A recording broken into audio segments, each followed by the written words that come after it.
ವಿವಿಧ ರೀತಿ. ನನಗೆ ದೇವಸ್ಥಾನ, ಮಸೀದಿ, ಚರ್ಚ್ಗಳು, ಜೈನ್ ಬಸ್ತಿಗಳು ಇವೆಲ್ಲ ಒಬ್ಬರು ಆತ್ಮ ಸಾಕ್ಷಿ. ಸೊ ನಾವು ಹೋಗ್ತೀವಿ. ಅದೇನು ಒಂದು ಟೆಂಪಲ್ ಅಂತ ಏನಿದೆ, ಮನೆಯಲ್ಲೂ ನಾನು ಬೆಳಗ್ಗೆ ಪೂಜೆ ಮಾಡಿದೆ ಮನೆ ನೀಚೆ ಬರೋದಿಲ್ಲ. ನಮ್ಮ ನೀತಿ ಇದೆ, ನಮ್ಮ ಹಿರಿಯರು ಏನು ನಮ್ಗೆ ಹೇಳ್ಕೊಟ್ಟಿದ್ದಾರೆ, ನಾವು ಪೂಜೆ ಮಾಡಿದೆ ಈಚೆ ಬರೋದಿಲ್ಲ. ಇದು ನಮ್ಮ ಲೆಕ್ಕಾಚಾರ. ಅದು ಏನು ಟೆಂಪಲ್ ರನ್ನು? ಈಗ ನಾವೆಲ್ಲ ಸರ್ಕಾರದವರು ಟೆಂಪಲ್ಗಳೆಲ್ಲ ಮುಚ್ಚಿಬಿಡಕ್ಕಾಗ್ತದ? ಟೆಂಪಲ್ಗಳಿಗೆ ಪ್ರೋತ್ಸಾಹ ಕೊಡ್ತಾ ಇದ್ದೀವಿ. ಹಳ್ಳಿಗಳೆಲ್ಲ ಟೆಂಪಲ್ ಉದ್ಧಾರ ಆಗಬೇಕು ಅಂತ ಬಂಗಾರಪ್ಪನ ಕಾಲದಲ್ಲಿ ಆರಾಧನಾ ಸ್ಕೀಮ್ ಮಾಡಿದ್ದೀವಿ. ಹಳ್ಳಿ ಟೆಂಪಲ್ಲು ಇರಬೇಕು ಅಂತ. ಹಂಗೆ ಯಾರೋ ನನ್ನ ಸ್ನೇಹಿತರು ಒಬ್ಬರು ಹೇಳಿದ್ರು, ನನಗೆ ನೋಡಿದೆ, ಭಾಳ ಸಂತೋಷ ಆಯಿತು. ಭಾಳ ಅತಿ ದೊಡ್ಡ ವಿಗ್ರಹ, ಭೂದೇವಿಗೆ ಸಂಬಂಧಪಟ್ಟಂಥದ್ದು. ಪದೇ ಪದೇ ಹೇಳ್ತಾ ಇದ್ರಿ, ಪ್ರಯತ್ನ ವಿಫಲರಾದರೂ ಪ್ರಾರ್ಥನೆ ಫಲ ಕೊಡುತ್ತೆ. ಇನ್ನು ಎಷ್ಟು ದಿನ ಹೇಳ್ತೀವಿ ಅದನ್ನು?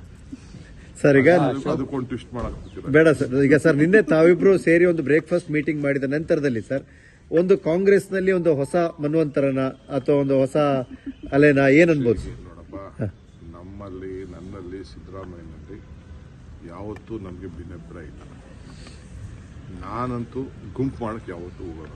ನಾನು ಇವೆಲ್ಲ ಗಮನಿಸಿರ್ಬೇಕು. ಡೆಲ್ಲಿಗೆ ಹೋಗ್ಬೇಕಾದ್ರೆ ನಾನು ಒಬ್ಬ MLA ನನ್ನ ಜೊತೆ ಕರ್ಕೊಂಡು ಹೋಗ್ಬೋದಾಗಿತ್ತು. ಅದೇನು ದೊಡ್ಡ ಕೆಲಸ ಅಲ್ಲ. ಜೊತೆಗೆ ನಾನು ಒಂದು 8 ಜನ ಹಾಕೊಂಡು 5-6 ಜನ ಹಾಕೊಂಡು ಹೋಗ್ಬೋದಾಗಿತ್ತು. ಅದರಿಂದ ಏನೂ ಪ್ರಯೋಜನ ಆಗಲ್ಲ.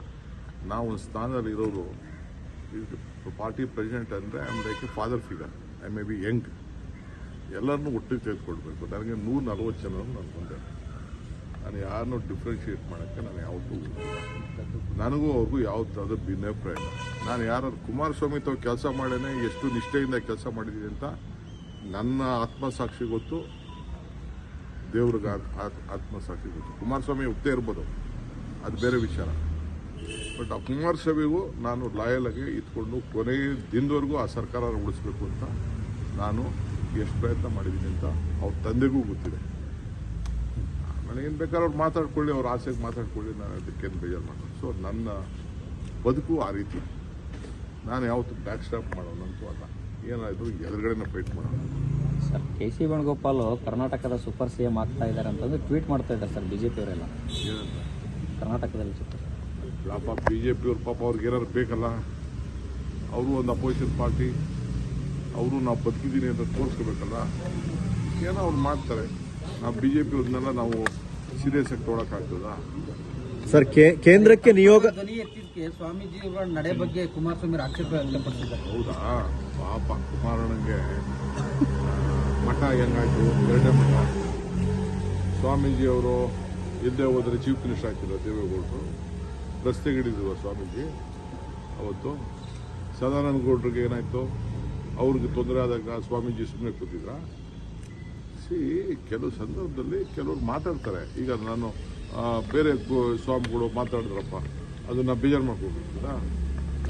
ಸ್ವಾಮೀಜಿ ಬೆಂಬಲ ಕೇಳಲಿಲ್ಲ ಅಂತ ಹೇಳಿ ನಾನು ಕೇಳಿದ್ದೀನ? ನಾನು ಯಾವ ಸ್ವಾಮೀಜಿನ ಬೆಂಬಲ ಕೇಳಿಲ್ಲ. ನಾನು ಇಂಥ ಜಾತಿ ಹುಟ್ಟಿರ್ಬೋದು. ನಾನು ಎಲ್ಲ ಜಾತಿನೂ ನಾನು ಪ್ರೀತಿ ಮಾಡ್ತೀನಿ. ನಾನು ಈಗ ನಮ್ಮ ಬಾಳೆಹೊನ್ನೂರು ಸ್ವಾಮಿಗಳು ನನ್ನ ಪರವಾಗಿ ಮಾತಾಡಿದ್ರು. ರಂಭಾಪುರಿ ಅವರು, ಶ್ರೀಶೈಲ ಸ್ವಾಮಿಗಳು ಮಾತಾಡಿದ್ರು. ಇನ್ನು ಬೇಕಾದ ಸ್ವಾಮಿಗಳು ಮಾತಾಡಿದ್ರು. ನಾನು ಅವ್ರನ್ನ ಕೇಳಿದ್ನ? ಅವ್ರಿಗೆ ಏನೋ ನನ್ನ ಬಗ್ಗೆ ಒಂದು ವಿಶ್ವಾಸ ಅಷ್ಟೇ, ಪ್ರೀತಿ, ಗೌರವ. ಅದು ತಪ್ಪು ಅಂತ ಹೇಳಕ್ಕಾಗ್ತದ? ಈ ಜೈನ ಸ್ವಾಮಿಗಳು ಓಪನ್ ಆಗಿ ದೊಡ್ಡ ಬಹಿರಂಗ ಸಭೆಯಲ್ಲೇ ಅವರು ಆಶೀರ್ವಾದ ಮಾಡಿ ಹೇಳಿದ್ರಪ್ಪ ಧಾರವಾಡದಲ್ಲಿ. ಸೊ ಈಗ ಧರ್ಮಸ್ಥಳದಲ್ಲೂ ಕೂಡ ನಾನು ಓದೋ ಸಂದರ್ಭ ಅವರು ಒಂದಿನ ನನ್ನ ಹತ್ರ ಯಾವುದೋ ಒಂದು ಪ್ರೋಗ್ರಾಮಲ್ಲಿ ಮಾತಾಡಿದ್ರು. ಸೊ ನಾನು ಅವ್ರು ಕೇಳಿದ್ದ. ಸೊ ಅವರ ಪ್ರೀತಿ ವಿಶ್ವಾಸನ ಒಂದು ರೀತಿ ವ್ಯಕ್ತಪಡಿಸ್ತಾರೆ. ಅದನ್ನ ತಪ್ಪು ಅಂತ ಹೇಳಕ್ಕಾಗ್ತದ? ಇವರೇನ ಬಿಡಿ, ಅವರು ವಿಶ್ವಮಾನವರು. ಸರ್, ಕೇಂದ್ರ ಸಚಿವರನ್ನ ಭೇಟಿ ಆಗಲ್ಲ. ಅದು ಸ್ವಲ್ಪ ಇದು ಮುಗಿಸಿದ್ರು. ನಾವು ಬಹಳ ದೊಡ್ಡವರು ಅವರು. ಪಾಪ ಅವ್ರಿಗೆ ಯಾರ ಆಶೀರ್ವಾದನೂ ಬೇಡ ಅವ್ರಿಗೆ. ಅವರು ಮಠ ಯಾವತ್ತೂ ಉಪಯೋಗಿಸ್ಕೊಳ್ಳಿಲ್ಲ, ಒಕ್ಕಲಿಗರ ಸಂಘ ಉಪಯೋಗಿಸ್ಕೊಳ್ಳಿಲ್ಲ, ಜಾತಿ ಉಪಯೋಗಿಸ್ಕೊಳ್ಳಿ. ಬಿಡಿ, ಅವರೆಲ್ಲ ಬಹಳ ದೊಡ್ಡವರು. ಸರ್, ಕೇಂದ್ರ ಸಚಿವರ ಭೇಟಿಯನ್ನು ಹೊರತುಪಡಿಸಿ ಪಕ್ಷದ ಕಾರಣ ಅಥವಾ ರಾಜಕೀಯ ಕಾರಣಕ್ಕಾಗಿ ದೆಹಲಿ ಹೋಗುವಂತ ಪರಿಸ್ಥಿತಿ ಸದ್ಯಕ್ಕೆ ಇದೆಯಾ ಸರ್? ನನಗೆ ನೋಡಬೇಕು. ನಾನು ಚೀಫ್ ಮಿನಿಸ್ಟರ್ ಮತ್ತೆ ಮಾತಾಡ್ತೀವಿ. ಈಗೂ ಮಾತಾಡಿದ್ದೀವಿ, ಮುಂದಕ್ಕೂ ಮಾತಾಡ್ತೀವಿ. ಯಾಕೆಂದರೆ ನಾವೊಂದು ಆಲ್ ಪಾರ್ಟಿ ಮೀಟಿಂಗು ಕಂಪಲ್ಸರಿ ಕರಿಬೇಕಾಗ್ತದೆ. It is a must. ಅದಕ್ಕೆ ನಾನು ದೆಹಲಿಲೇ ಕರಿಬೇಕು ಅನ್ನೋದು ನನ್ನ ವೈಯಕ್ತಿಕ ಅಭಿಪ್ರಾಯ ಇದೆ. ಯಾಕೆಂದರೆ MPs ಎಲ್ಲ ಅದಕ್ಕೆ ಪಾರ್ಟಿಸಿಪೇಟ್ ಮಾಡಬೇಕು, ಆಲ್ ಪಾರ್ಟಿಯವ್ರು ಬರಬೇಕು. ಯಾಕೆಂದರೆ ಕೆಲವು ಇಶ್ಯೂಸ್ ಇದೆ. ಈಗ ಅಸೆಂಬ್ಲಿ ಬೇರೆ ಕರೆದಿದ್ದೀವಿ. ಸೊ ಚೀಫ್ ಮಿನಿಸ್ಟ್ರು ಏನು ಹೇಳ್ತಾರೆ ನಾನು ಕೇಳ್ತೀನಿ.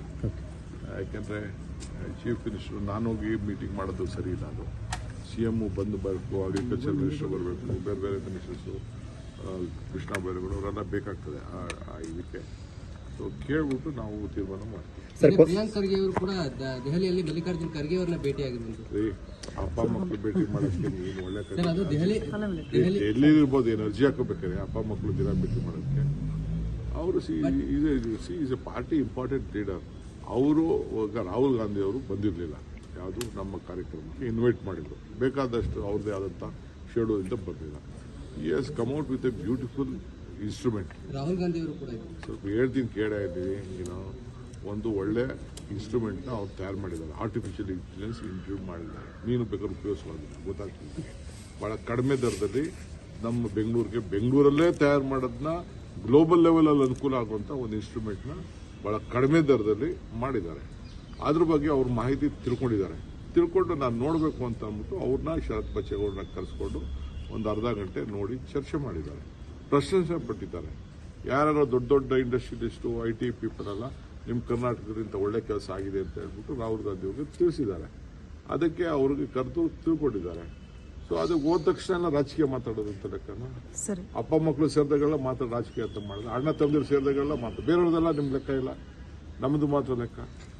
ಸರ್, ಕಾಂಗ್ರೆಸ್ ಭವನವನ್ನ ಕಟ್ಟೋದಿಕ್ಕೆ, ಅದಕ್ಕೆ ಶಂಕುಸ್ಥಾಪನೆ ಮಾಡೋದಕ್ಕೆ ರಾಹುಲ್ ಗಾಂಧಿ ಅವರು ಬರಬೇಕು ಅಂತ ಹೇಳಿ ನೀವು ಆಸೆ ಪಡ್ತಾ ಇದ್ರಿ. ಅದು ಮುಂದಕ್ಕೆ ಹೋಗ್ತಾನೆ ಇದೆ, ಯಾವಾಗ ಟೈಮ್ ಕೇಳಿದೀನಿ. ಬಿಹಾರ್ ಎಲೆಕ್ಷನ್ ಇತ್ತು, ಆಗ್ಲಿಲ್ಲ. ತಿರ್ಗಾ ಕೇಳ್ತೀನಿ ಯಾವ ತರ ಶನಿವಾರ ಭಾನುವಾರ ಬಂದ್ ಮಾಡಿ ಅಂತ.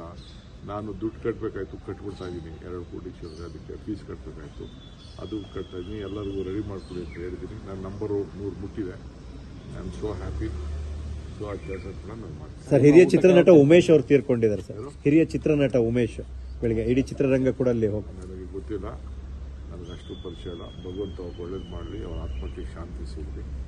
ನಾವೆಲ್ಲ ಆ ಲೋಕದಲ್ಲಿ ಸಹಾಯ ಮಾಡ್ತೀವಿ. ಲೊಕೇಶನ್ ಇವರು ಉಮೇಶ್ ಹಾಸ್ಯ ನಟ ಮಾಹಿತಿ ಇಲ್ಲ ನನಗೆ. Thank you. ಯಾವಾಗ ಸರ್ ಎಲ್ಲ ಗೊಂದಲದ ಸರ್, ಮಂಗಳವಾರ ಏನೋ ಕರೆದಿದ್ದೀರಾ ಅಂತ ಸರ್. ಕರೆದಿದ್ದೀರಿ ಹೇಳ್ಬಿಟ್ರೆ ನಾಳೆ ನ್ಯೂಸ್ ಸ್ಪ್ರೆಡ್ ಆಗ್ಬಿಡ್ತದೆ. ಆಗೋಗಿದೆ ಸರ್.